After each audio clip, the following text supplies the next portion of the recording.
I'll never forget it. I was at the White House. We were eating breakfast in the state dining room. Great food. I highly recommend it. Whenever you're in Washington, drop into the White House. It's good food. Anyway, I was sitting over with Office of Management and Budget, and we were discussing issues, and we had an agenda that day for the meal. And nature calls. So remember, when you go to those events, go to the restroom first, because your body has a way of just everything becomes quite functional at the right moments. And so I approached the doors, and a soldier clicks his heel, a Marine, and opens the door like a robot. It's amazing. You get chills down your spine. I'm still inspired by the uniform of our great nation. Those guys still give me chills down my spine. I come from an Army family, and we have served for generations, honorably and proudly. And to have this young man click his heels, and then there's an Air Force a person who's in charge of anything you need. I said, restroom, downstairs, go down the east wing, and the president's library, that's where the men's restroom is. Oh, thank you. Very good news. And so I went down to the east wing, made my way, and I saw the library.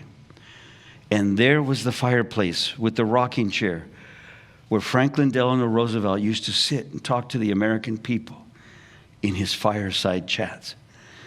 And I went to perform a brief inspection of the plumbing facilities. I'm happy to report everything was in functional order. There's a reason for this detail, because I went to wash my hands, and the towels are paper, and they open up about this large, and they have a gold seal of the president on them. You think I'm going to waste that towel drying these hands? No, I dried my hands inside my suit jacket and put my towel in my pocket. I have a whole collection back at the house.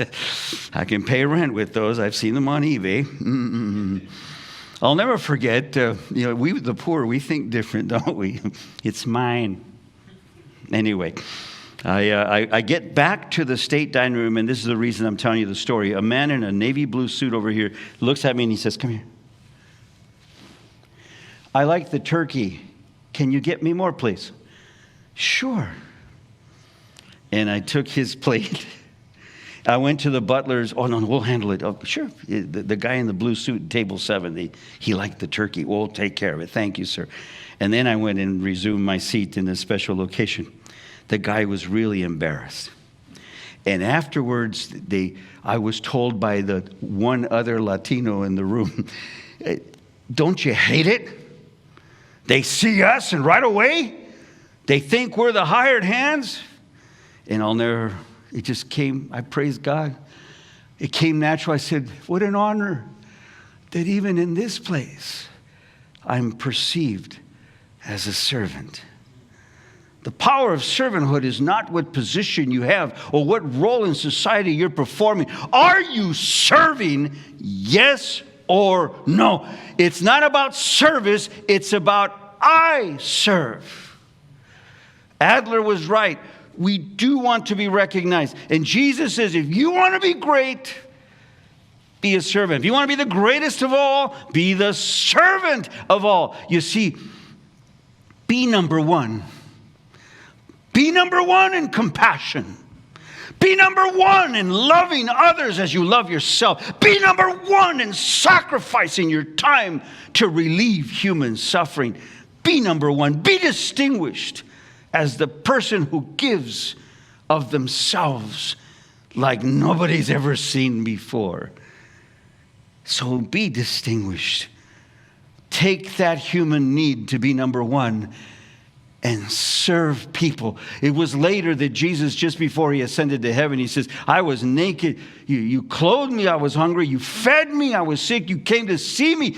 I was a stranger. You took me in. I was in prison and you came to see me. Well, when did all that happen? When you served them. That's what serving me looks like.